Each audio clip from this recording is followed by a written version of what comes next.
नमस्कार दोस्तों, मैं हूं श्याम सुंदर और आप देख रहे हैं मैं भी भारत। छत्तीसगढ़ में एक चर्चा आजकल लगातार सुनाई दे रही है, बल्कि ये कहा जा सकता है कि ये चर्चा एक बड़े राजनीतिक शोर में तब्दील हो रही है। इस शोर में विपक्ष यानी कि भारतीय जनता पार्टी और सत्ता दल यानी कि कांग्रेस पार्टी दोनों शामिल हो गए हैं। दोनों एक दूसरे पर आरोप प्रत्यारोप लगा रहे हैं। यह मामला आदिवासियों से जुड़ा हुआ है। दरअसल बिलासपुर हाईकोर्ट के फैसले के बाद छत्तीसगढ़ में आदिवासियों के आरक्षण में कटौती हो गई है और इस आदेश के बाद से भारतीय जनता पार्टी ने अपने आदिवासी नेताओं के जरिए सरकार पर हमला बोल दिया है। वो बेहद आक्रामक है। उसका कहना है कि वो सत्ता दल के विधायकों, सांसदों, मंत्रियों सबका घेराव करेंगे, सड़कों पर प्रदर्शन करेंगे। उधर सत्ताधारी कांग्रेस पार्टी के आदिवासी सांसदों, विधायकों, मंत्रियों ने ऐलान किया है कि वो एक एक महीने का वेतन दान करेंगे, जिससे कि आदिवासियों के आरक्षण की लड़ाई को सुप्रीम कोर्ट में लड़ा जा सके। क्या सुप्रीम कोर्ट में आदिवासियों के आरक्षण की लड़ाई को लड़ने के लिए छत्तीसगढ़ सरकार के पास पैसा नहीं है? ऐसा मानना बिल्कुल गलत होगा। छत्तीसगढ़ सरकार के पास पैसे की कोई कमी नहीं है, संसाधनों की कोई कमी नहीं है। लेकिन ये कहा जाता है कि सरकार के लिए सिर्फ काम करना ज़रूरी नहीं होता है, बल्कि काम करते हुए नज़र आना ज़्यादा ज़रूरी होता है। और वही कांग्रेस की सरकार छत्तीसगढ़ में इस मसले पर कर रही है। इस पूरी राजनीतिक पैंतरेबाजी को समझने की कोशिश करेंगे, लेकिन आइए पहले इस मसले को तो समझ लें कि ये मसला क्या है और क्यों संवेदनशील है। यह बात साल 2012 की है। छत्तीसगढ़ में रमन सिंह के नेतृत्व में बीजेपी की सरकार थी। मुख्यमंत्री रमन सिंह ने राज्य की अनुसूचित जाति, अनुसूचित जनजाति और अन्य पिछड़े वर्गों के आरक्षण से जुड़ा एक अहम फैसला लिया। फैसला ये था कि राज्य में आदिवासियों के आरक्षण को उनकी जनसंख्या के अनुपात में बढ़ाया जाए और अनुसूचित जाति का आरक्षण उनकी जनसंख्या के अनुपात में कुछ कम कर दिया जाए। साल 2012 तक छत्तीसगढ़ में आरक्षण की व्यवस्था को देखें तो अनुसूचित जनजाति या एसटी आरक्षण 20% पर था। अनुसूचित जाति के लिए आरक्षण 16% और अन्य पिछड़ी जातियों के लिए आरक्षण 14% था। यानी कुल आरक्षण का आंकड़ा राज्य में पहले से ही 50% पर रहा था। 2012 में छत्तीसगढ़ की सरकार ने तय किया कि अनुसूचित जनजाति का आरक्षण 20% से बढ़ाकर 32% कर दिया जाए और अनुसूचित जाति का आरक्षण घटाकर 12% पर ला दिया गया। लेकिन अनुसूचित जाति के आरक्षण को कम करने के बावजूद कुल आरक्षण 50% की सीमा को लांघ गया और छत्तीसगढ़ में कुल आरक्षण 58% पर पहुंच गया। भारत का संविधान एक जीवंत दस्तावेज है। भारत का संविधान ये चाहता है कि देश के हर नागरिक को समानता, सामाजिक और आर्थिक न्याय की गारंटी मिले और इसीलिए आरक्षण की व्यवस्था की गई थी। लेकिन आरक्षण का मसला बार बार अदालतों की चौखट पर पहुंचता रहा है। नरेंद्र मोदी सरकार ने 2019 में सवर्णों को आर्थिक आधार पर आरक्षण देने का फैसला किया।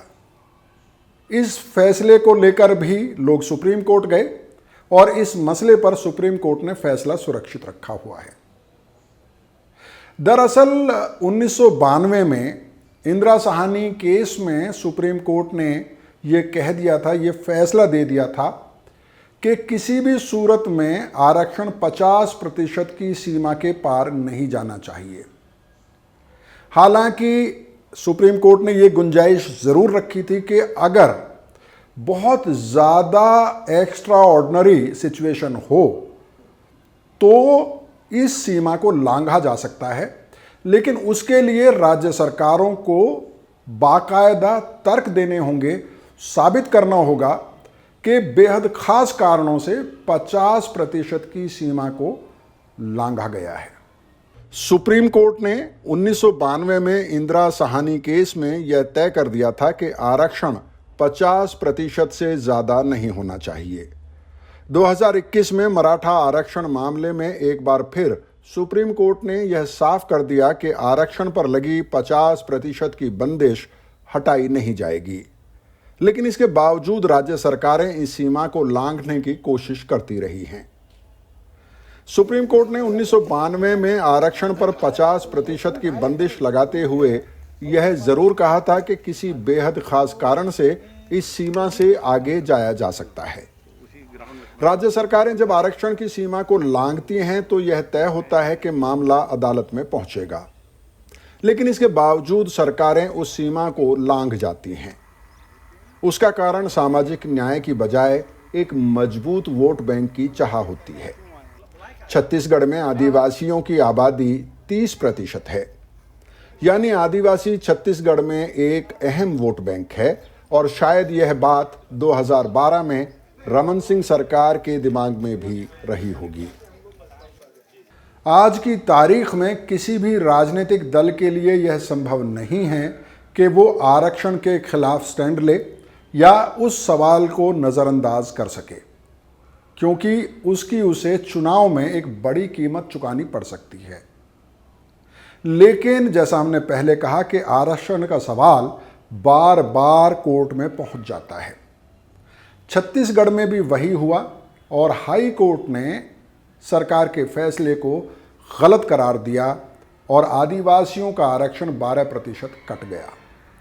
जाहिर है विपक्ष के लिए आक्रामक होने का ये एक बहुत बड़ा मौका था और विपक्ष ने इस मौके को छोड़ा नहीं। सरकार के लिए ये एक मुश्किल घड़ी है, क्योंकि सरकार को इस पर काफ़ी सफाई देनी है, जवाब देना है और लड़ते हुए नजर आना है। 21 अक्टूबर शुक्रवार के दिन छत्तीसगढ़ के मुख्यमंत्री भूपेश बघेल नई दिल्ली में थे। उन्होंने कुछ पत्रकारों से अनौपचारिक तौर पर बातचीत की और उस बातचीत में शामिल होने का मौका मुझे भी मिला। मैंने आदिवासियों के आरक्षण में कटौती के सवाल को उनके सामने रखा और बहुत सहजता के साथ भूपेश बघेल ने मेरे सवालों का जवाब दिया। वो एक मंझे हुए पॉलिटिशियन हैं, मुख्यमंत्री हैं।